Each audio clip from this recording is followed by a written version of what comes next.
Hello friends, good morning all of you.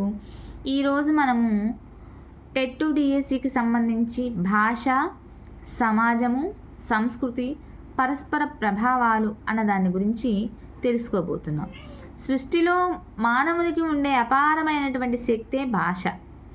ఒక వ్యక్తి తన మనస్సులో ఉన్నటువంటి ఆలోచనలను, అభిప్రాయాలను, భావాలను బహిర్గతం చేయడానికి నోటి ద్వారా చేసేటువంటి ధ్వనులనే మనం భాష అంటాం. కొన్ని ధ్వనుల సముదాయమే భాష అని కూడా అంటారు. భాష మాట్లాడలేనటువంటి మానవుడు లేనట్లే.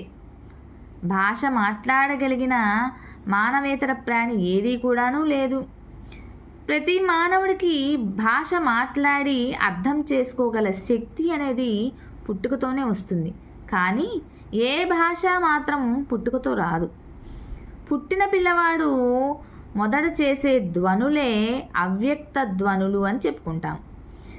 నెలల పసిబిడ్డను నిర్జీవమైనటువంటి ప్రదేశంలో వదిలేస్తే వాడు పెద్దయ్యాక కూడా భాష తెలియని వాడిగా ఉంటాడు.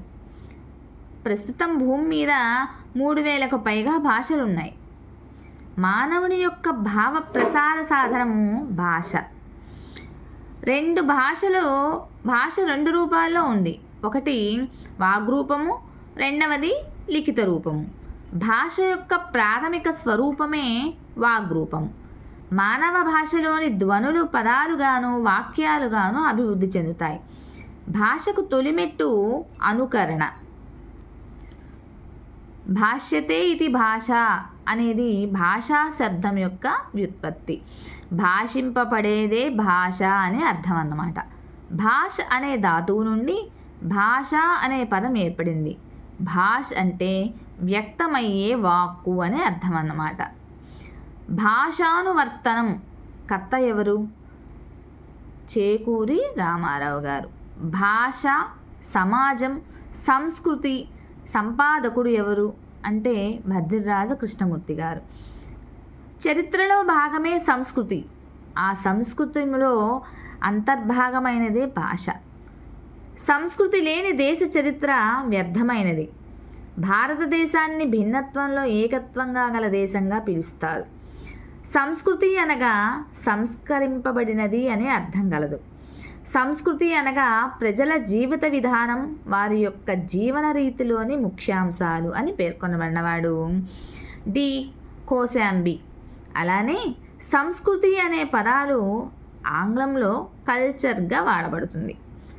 భాష, సమాజం, సంస్కృతి అనేవి పరస్పర సహకారాలు, ఆశ్రితాలు.